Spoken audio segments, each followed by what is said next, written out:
Bismillahirrahmanirrahim. Salam, əziz və hörmətli müsəlman və mümin bacı və qardaşlarım, xoş gördük. Hər birinizi bugün sizə məhrəmlik haqda danışacağım. Bilirsiniz ki, İslamımızın və fiqhi qanunlarımızın içərisində mühüm qanunlardan biri də məhrəmlik qanunudur.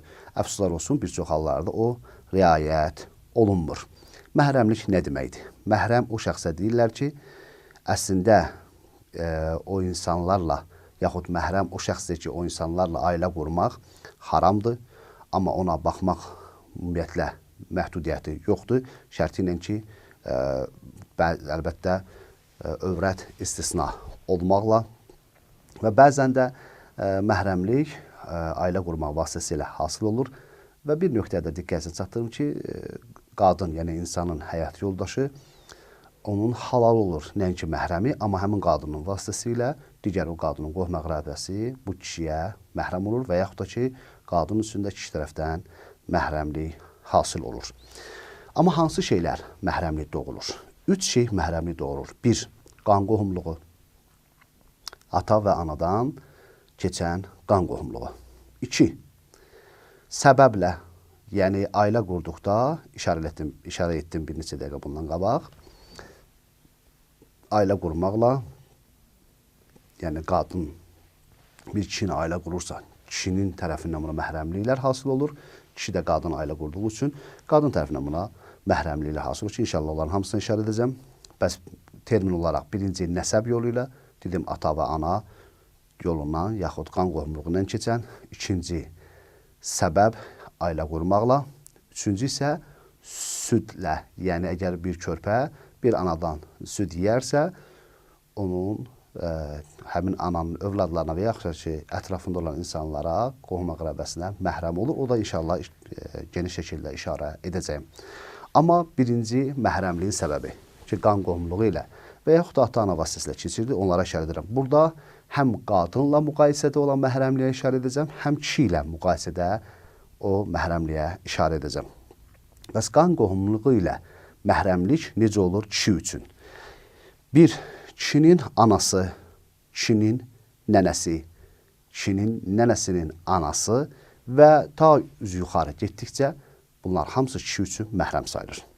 Kişinin öz doğma qızı və doğma qızının qızı, eyni zamanda doğma qızının qızı, nəvəsi, nəticəsi bunlar hamısı kişi üçün məhrəm sayılır. Kişi üçün bacı məhrəm sayılır. Kişi üçün bacının qızı məhrəm sayılır. Kişi üçün qardaşın qızı da məhrəm sayılır. Kişi üçün bibi, yəni öz doğma bibisi məhrəmdir və eyni zamanda atasının, anasının bibisi də həmin şəxsə, yəni həmin kişiyə məhrəmdir. Və kişi üçün xalası məhrəmdir, amma xalasının övladları, qızlar ona məhrəm deyil. Təbii ki, eyni zamanda bibinin qızı, övladlar da məhrəm deyildi və xalası, öz doğma xalası ona məhrəmdir və atasının, anasının xalası da eyni zamanda ona məhrəmdir.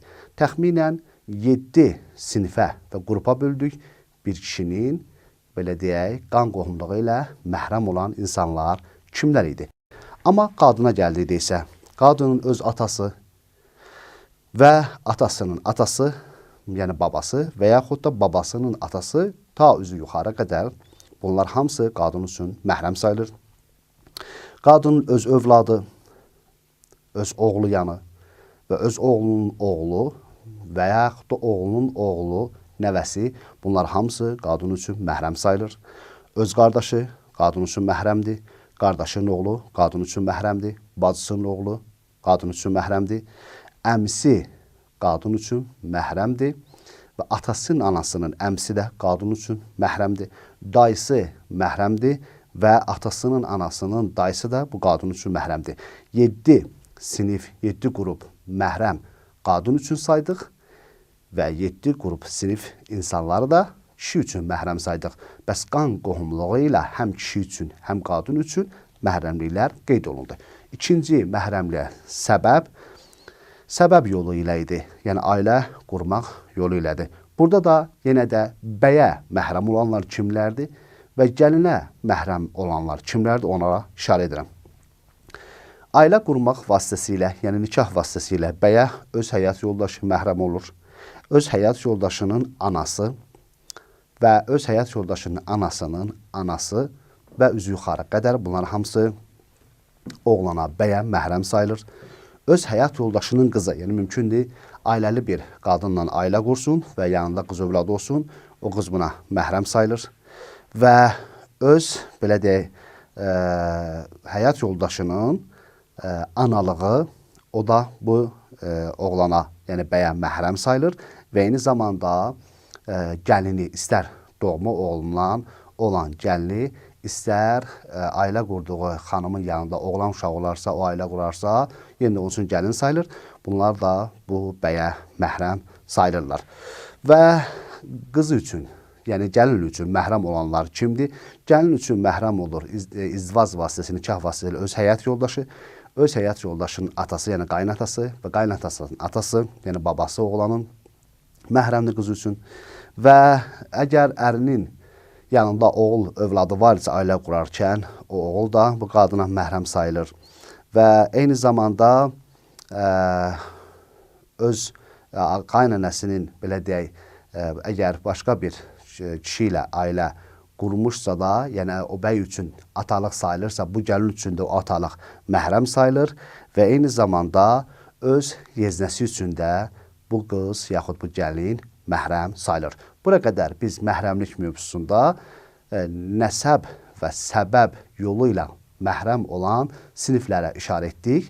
Nəsəb qeyd etdiyim kimi, yəni qan və xüsusilə ata-ana yolu ilə keçən məhrəmlikdir. Səbəb isə izdivac yolu ilə keçən məhrəmlikdir. İnşallah növbəti çəkilişimizdə biz süd vasitəsilə məhrəm olmaq haqqında da danışacağıq.